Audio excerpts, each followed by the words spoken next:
안녕하세요. 저는 결혼한 지 7년 된 유부남입니다. 전 직장에서 선후배로 아내를 처음 만났습니다. 3년 정도 연애를 하면서 잦은 다툼과 성격 차이로 결혼까지 할 여자는 아니라고 생각했는데 제가 갑상선암으로 아프면서 아내가 다르게 보였습니다. 몸이 안 좋아지면서 회사를 퇴사하였습니다. 소득도 없고 암 환자인 저를 아내가 버려도 이해하고 웃으면서 보내주려고 하였습니다.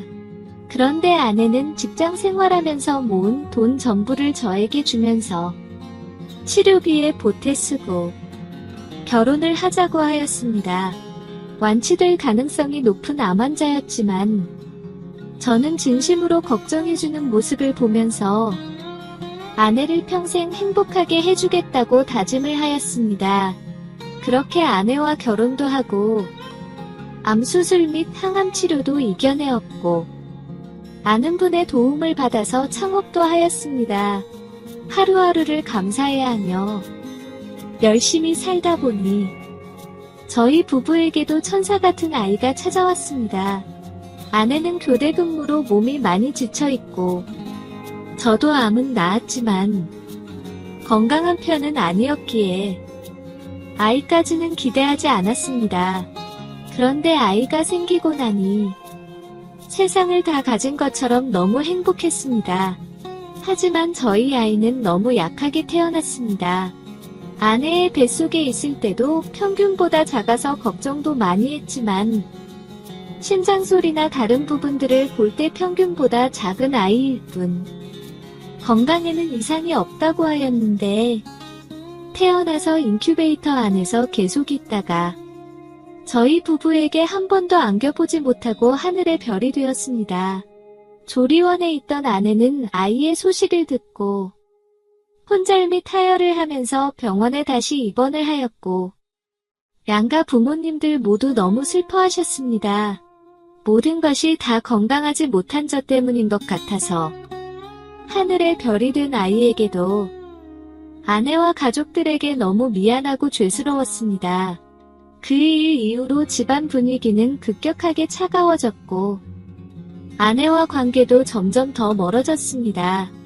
아이를 하늘에 보내고 1년 정도 지났을 무렵에 아내에게 아이는 가슴에 묻어두고 다시 예전처럼 잘 지내보자고 여러 번 이야기를 꺼내보았지만 아내는 아직 마음의 준비가 되지 않은 것 같았습니다.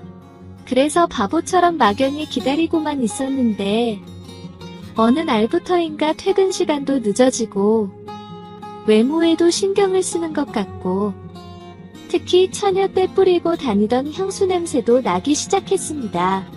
그러면서 회사 동호회에서 여행을 가기로 했다면서 3일간 여행을 다녀와도 되냐고 물었습니다. 의심이 가는 부분이 있었지만 아내에 대한 믿음이 있었고 예전보다 많이 밝아지고 있던 중이었기에 괜한 분쟁거리를 만들고 싶지 않아서 허락해 주었습니다.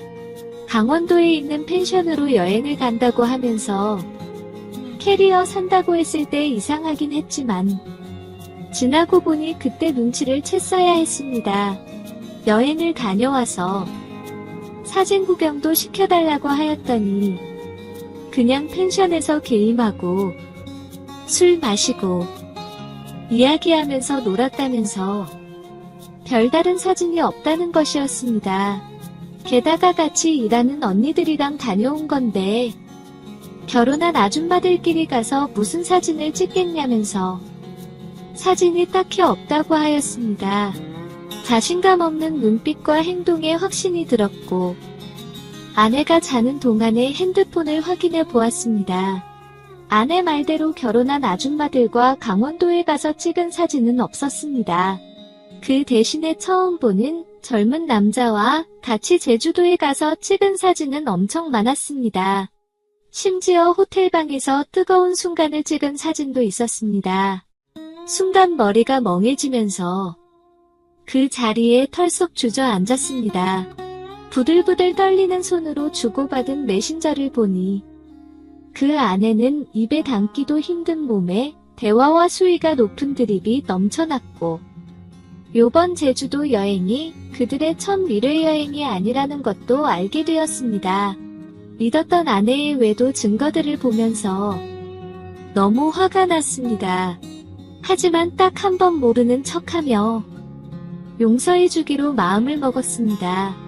내가 아플 때 옆을 지켜줬던 아내에 대한 고마움과 다 내 탓이라고 생각한 아이의 죽음에 대한 죗값으로 1년 동안만 아무런 티도 내지 않고 아내가 스스로 돌아오기를 기다려주기로 했습니다. 하루하루가 지옥 같았지만 특히 아내가 늦거나 회사 핑계로 외박을 할 때는 정말 죽고만 싶었습니다. 1년이 지난 이후에도 여전히 아내와 나는 각방을 쓰고 있었고 주말에도 별다른 대화와 데이트도 없었습니다. 거의 같은 하숙집에 사는 하숙생들 같았습니다. 여전히 아내 폰에는 내연남과 외도 중이었고 이제는 아내를 보내줘야겠다는 생각이 들었습니다. 이혼 서류 및 재산 분할을 반반하자는 합의서를 작성해서 아내에게 보여주었습니다. 아내는 엄청 놀라면서 이것들이 전부 무엇이냐고 물었습니다. 각방 쓰고 대화도 없고 부부관계도 안 해준다고 어린애처럼 이혼을 빌미 삼아 압박하는 거냐며 화를 내었습니다.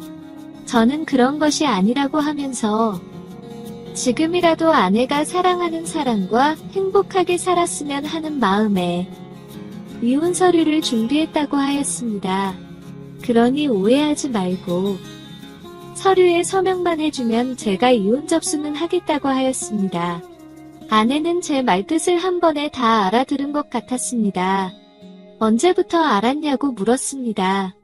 이제 와서 그것이 뭐가 중요한지는 모르겠지만 강원도 여행이 회사 동호회에서 간 것이 아니라 제주도 여행이었다는 것도 다 알고 있었다고 하였습니다. 그러면서 다시 돌아오기를 바랐는데 1년이 지나도 안 돌아오는 거라면 아직 젊고 살 날이 많은데 하루라도 행복하게 살 수 있도록 보내주는 것이 맞는 거라 생각했다고 하였습니다. 아내는 잘 못했다면서 다 정리하고 잘할 테니 한 번만 용서해달라고 하였습니다. 무릎을 꿇고 매달리는 아내에게 정말 다 정리할 수 있는 것이 맞냐고 묻자 진짜로 정리할 수 있다면서 한 번만 믿어달라고 하였습니다. 몇 개월 전에 앞집으로 이사온 내연남은 어떻게 정리할 수 있냐고 물었더니 더 화들짝 놀라는 것이었습니다. 처음에 이사와서 인사하고 요즘 시대의 떡까지 주길래 좋은 사람이 이사왔다고 생각했는데 얼굴이 너무 익숙해서 아는 사람인가 싶었는데 어느 순간 아내의 핸드폰 사진첩에 봤던 내연남이었습니다. 내연남이 바로 앞집으로 이사까지 올 정도면 정리하기 힘들지 않겠냐고 물었습니다. 울고불고 빌면서 마음이 허전하고 힘들어서 그랬다면서 다 정리할 수 있다며 한 번만 용서해달라고 하였습니다. 일단은 생각할 시간이 필요하다고 하면서 제가 집을 나왔습니다. 현재는 가게에서 지내면서 간간히 아내와 연락만 주고받고 있습니다. 아내는 다 정리했다며 믿어달라고 하는데 너무나 긴 시간 동안 아내의 외도를 옆에서 지켜봐서 그런지 아내를 볼 때마다 외도의 사진들과 증거들이 머릿속에 계속 생각이 납니다. 이혼하는 것이 정답인 것을 알면서도 망설여지고 고민하는 제가 너무 답답합니다. 오늘의 사연은 여기까지입니다. 구독과 좋아요, 알림 설정 부탁드립니다. 긴 글을 읽어주셔서 감사합니다.